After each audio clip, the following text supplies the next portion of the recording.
People ask me, Harley, I want to get fucking fit. I want to get so fit that none of my mates can keep up. I want to be the fittest I can be without doing drugs. How the fuck do I do it? That's a question I get all the time. People go, I just want to keep up with my kids. I want to smash my mates on the weekend. I want to, get my black belt or whatever. How do I do it? How do I get better? How to get better? I'm going to tell you the 3 little secrets that have just revolutionized my whole life. Just totally revolutionized my whole life. First secret, you want to know what it is? Is hang out with people who can kick your ass. If you want to be better in Thai boxing, you've got to hang out with people who can kick your ass. If you want to be better in cycling, you've got to hang out with people who can drop you. If you want to be better at ballet dancing or anything, you've got to hang out with people that just shame you. That's how I got good at cycling. And now I can, just before I was out riding on my mountain bike in sneakers and flat pedals, in shorts and t-shirt, with a 8-kilo backpack and some 19-year-old kids on roadies wanting to give old man Durianrider a bit of a race. And I fucking dropped him. So it's fun, it's fun. I'm into being fit because it's fun and it feels good. And you get to talk a bit of shit and, trash talk people and everyone gets fitter and better at the same time. That sounds pretty cool. So you got to hang out with people who are way fitter than you. Way fitter than you. And how do you find these people? You join up clubs, you go hang out where people train and you introduce yourself and you make friends with people. And you might get a lot of wankers go, fuck off mate, whatever, fuck off. And that's cool. There's plenty of people out there who do want to share their experience. You don't want to hang out with wankers, man. People who don't say good day or they think they're too hot shit. Fuck them. They're insecure. They're not got nothing much to offer you anyway. Find people who are actually friendly and personable and they can kick your ass as well. And then, a few years later, when you're really fit, you can go back to those people who snobbed you off and kick their ass. So you found your people you're going to train with. That becomes your social group. When your fitness group becomes your social group, fuck, man, that is when the changes go crazy. My social group, you know what my social group is? It's nutrition and sport. That's my social group. I don't hang out with stoners anymore. In fact, some of my stoner friends have come over into fitness and sport, and now we hang out, and it's cool. So I don't hang out with downers no more at all. And some of my sport crew, they go out and get pissed and shit. I don't hang out with them then. I hang out with them on the good times. The sport times, man. At 6 o'clock in the morning, smashing up the local hills, or 5 o'clock in the afternoon doing some kickboxing or whatever. Or just riding home from work and meeting new people. So when your social group becomes your fitness group, man, that is fucking key. You know what I mean? Because so many people go, I don't have any friends. All my friends are fucking losers. Exactly. Fuck them off. Get rid of them. The best thing you can do for fucking losers is not to be a fucking loser. So hang out with people who have high standards, who have high expectations. Why? Because we raise ourselves the expectations of other people. That sounds interesting. We raise ourselves the expectations of other people. The expectations people have for us, we raise to those. That's like in the Tour de France. People can't ride that fast when they're by themselves. They can't put out that wattage up when by themselves. Or in basketball, you can't perform that well when you're playing by yourself in the court. When you've got people like expecting you to perform, that's when you raise above. That's why if you want to set a personal best, you've got to have a crowd around you supporting you or trash talking you or whatever. You've got to have people pushing you always. That's why when I do my intervals, I don't go out by myself. That's boring. That's exercise. I like to have fun when I train. I don't want to exercise. I want to have fun. I want to play.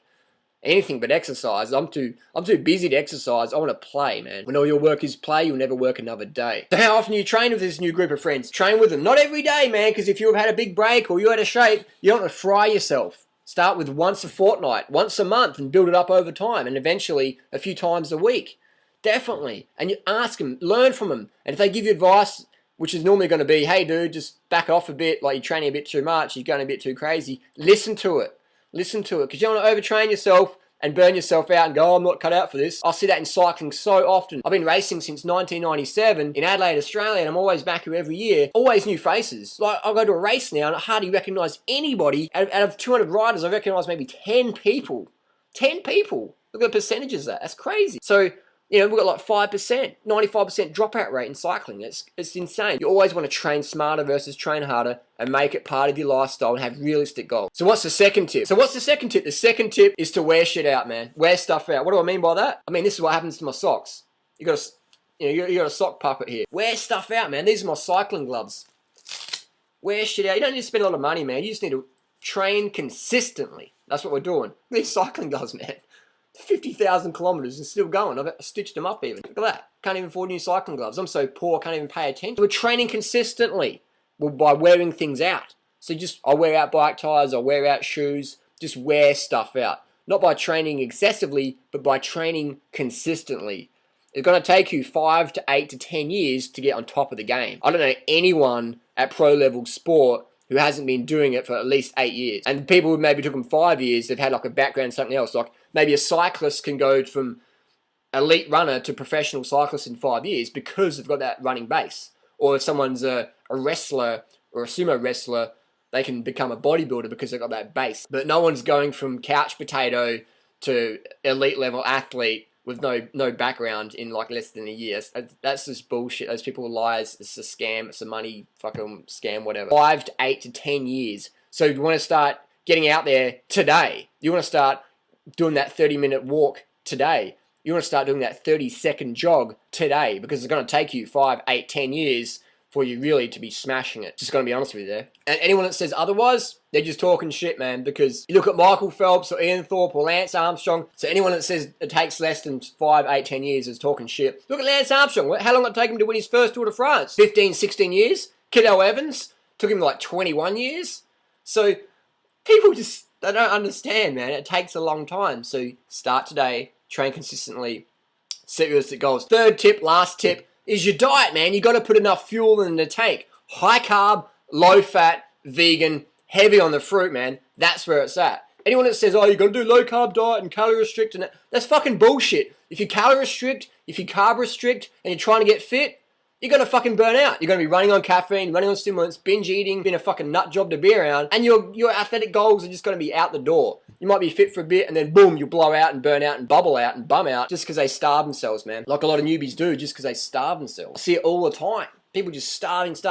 Even some pro athletes do it. They starve themselves, develop eating disorders, and then they just quit. They just lose their career, lose themselves, suicides, drug addiction, deaths, heart attacks, all this crazy shit, man, because people are calorie restricting, carb restricting. And man, I'm telling you what, if you want lifelong results, develop the lifestyle where it's easy to maintain a healthy lifestyle by healthy eating, easy to maintain your activities and your social life and your diet guidelines and things like that. Make it easy, man. Make it realistic. So many people are trying to have this Putarian mindset of like, well, if that's good, then I want to go to the next level than that. And then they just blow up and go, oh, I was really disciplined and dedicated. It's like discipline and dedication don't mean shit if you're heading the wrong direction. You can be going, I'm going to go to fucking Brazil, and you're heading to Antarctica, and you're dedicated and disciplined, and your boat hits Antarctica, and you're fucked. You got to have dedication and discipline on the right path. The classic saying is direction's more important than speed. Direction's more important than speed. So many people focus on the speed. I want to get here, I want to get there, I want to do it now. And they're going in the wrong direction. Boom! King hit, knocked out, TKO, down for the count. And they just hate it. And they say, oh, I'm not cut out for it. I'm not, not dedicated enough. It's all about direction. It's all about hanging out with people who are just better than you. Just do it, man. Crush your fucking ego. Get your ass kicked. Get humiliated and laugh at it. Laugh at yourself getting your ass kicked. I've done that in cycling. I go out with some guys. Remember in 1998, went out with some guys up this hill called Mount Lofty, and they just fucking owned me, man. It just took off into the horizon. I used to think, I'm pretty good, I'll fucking go anyone on the bike. I went out with these roadie guys, man. They just annihilated me. I was like, shit, I'm pretty out of shape. But then, over the years, slowly got up there. Now, I'm the one who's annihilating people. So it takes time. It takes time. And I've seen people racing in D grade and getting their ass kicked, getting dropped in D grade, and now they're professional cyclists. So persistence is key. And what have they done? They've trained with people better than them. They took the advice. They've been consistent, and they've been eating well. And getting the sleep, the early nights. High carb is where it's at. You ran out of carbs, you're going to overtrain, you're going to quit, you're going to be fucking hating it, and you're going to be some fragile, emotional wreck. Because those who eat the least carbs freak out the most.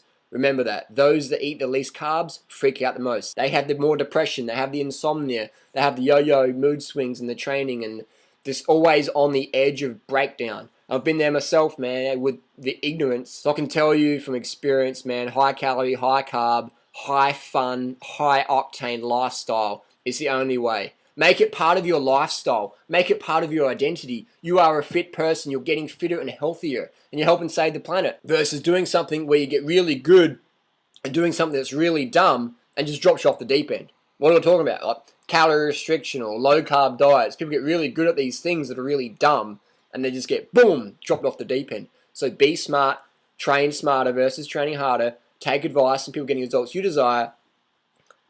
Train with better people. Be consistent, wear stuff out. 3, high carb, high calorie, low fat, vegan, heavy on the fruit. That's where it's at. I'll see you next video. Don't just do it fucking better.